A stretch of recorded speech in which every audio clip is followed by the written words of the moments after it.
Hi,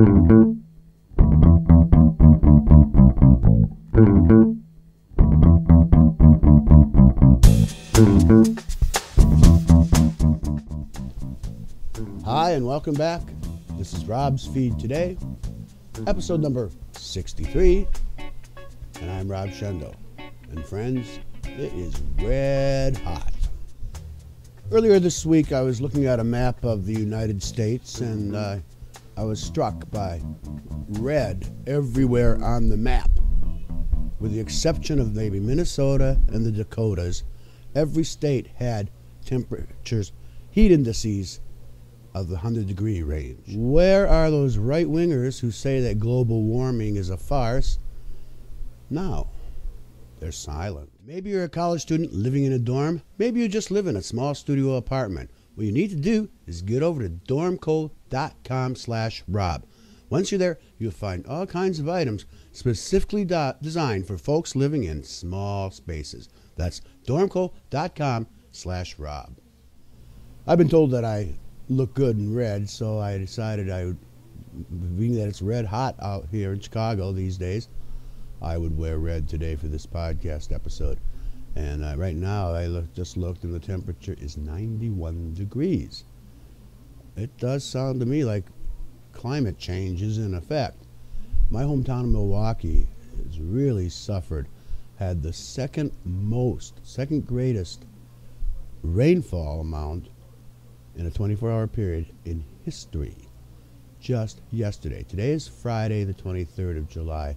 And yesterday, I had relatives calling me. They called me and said, "I'm surprised you're not on the." I wasn't on the horn calling back and forth, checking to see that everybody was all right.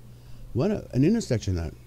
I'm no stranger to this giant SUV, this Cadillac Escalade, sunk. The pavement gave way underneath it, and a traffic signal light. That's what, got to see those pictures if you haven't, and they're everywhere on the internet, so I don't have to go and provide them for you. But my God, all part of climate change, in my theory. It's been like 24 hours since all this started in Milwaukee, and as I speak, I guess the airport runways are still flooded. Basement foundations in people's private homes are crumbling. There's massive gaps between the home and the ground that it's built upon. Those buildings could tumble down, I suppose. And there's a lot of concern because Milwaukee's not a floodplain, and most of it anyway is not. And those people are not likely to have flood insurance, so that's going to be quite devastating. It's quite an emergency there, brought on by this 7 inches or whatever. It varies depending on where you were in the city. I've seen reports in one of the city suburbs. Shorewood had 11 point something inches of rain in that 24-hour period. So my thoughts are with all my friends and family up there. On a totally different topic, I want to tell you about my little neighborhood here in Chicago, which has all these advantages, but a few disadvantages. And one of the disadvantages is sometimes a simple place like a Target store is not accessible. I can get to a Target, but it can take an hour and a half to get there and back. And but Target came to the rescue this week, opened up a new store, a mere walking distance from me. Although if I'm carrying a bunch of merchandise from Target, I'm going to need to take the bus or a cab or something back. However, I was there within the first 24 hours of the store having opened, and I can't believe how stupid people can be. This is a 2-level department store, so you take the escalator up and down between levels, of course, and but you have a cart. You fill your shopping cart with your wares before checking out, and they have this device that takes the carts up and down, so you don't have to. You put it in this thing, takes your cart down safely.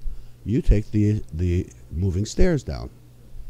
Some stupid woman doesn't follow that, puts the cart on the escalator that the people take.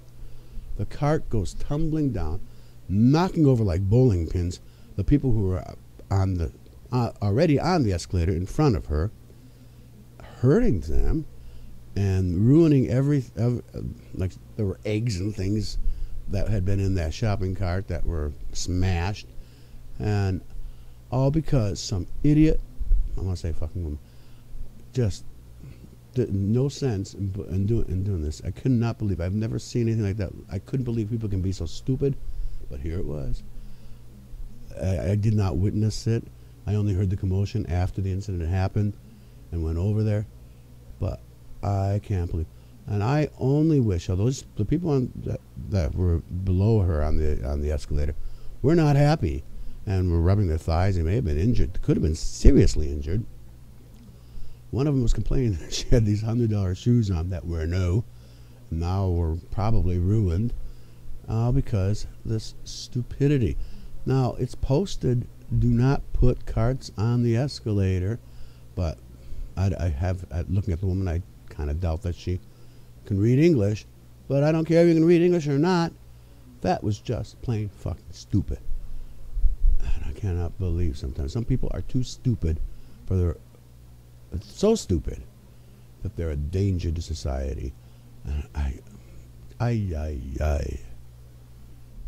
But a couple things I really did like about this Target, and this is not a commercial for Target, it's just the way because it's been a while since I've been in one, and a massive grocery department there, and so many of the things that I normally purchase regularly at the grocery store, I now can buy for less at the Target store.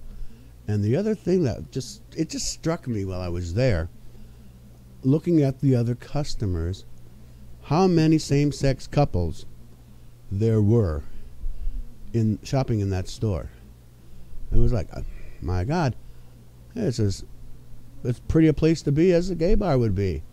And even the woman who helped me in one of the departments there, my gaydar was up. She was obviously the lesbian persuasion. We didn't discuss it. There was no need. I don't know if she could tell that I was or not, but it was just so cool and a very comfortable atmosphere. I was among friends and one stupid bitch lady. This is a pretty big news week for gay issues. Don't ask, don't tell. Lieutenant Dan Choi, who publicly came out on the Rachel Maddow show, I think about 18 months ago. Well, the military finally fired him. He's got an honorable discharge, but well, that wasn't the biggest story, though. The financial reform package that was passed and signed into law by President Obama, the neatest thing about that is that it creates like a czar over consumer protection. That's a big story, but that was not the biggest story. The biggest story was the Obama administration's Department of Agriculture demanding the resignation of one Shirley Sherrod because she had spoken about not providing the full service that she could to a white farmer back 25 years ago. That was a smear campaign. That's not what she said at all. And one of the cable news networks went with it, publicized it, smeared her, and the administration reacting wrong, fired her. Well, when I come back next week, I'm going to hear my thoughts about this. Someone on Facebook told me, it's a free speech issue. No, it's not. And having said that, I look forward to seeing you next week. You'll hear me talk about what is journalism, what is free speech. But until then, thanks for stopping by.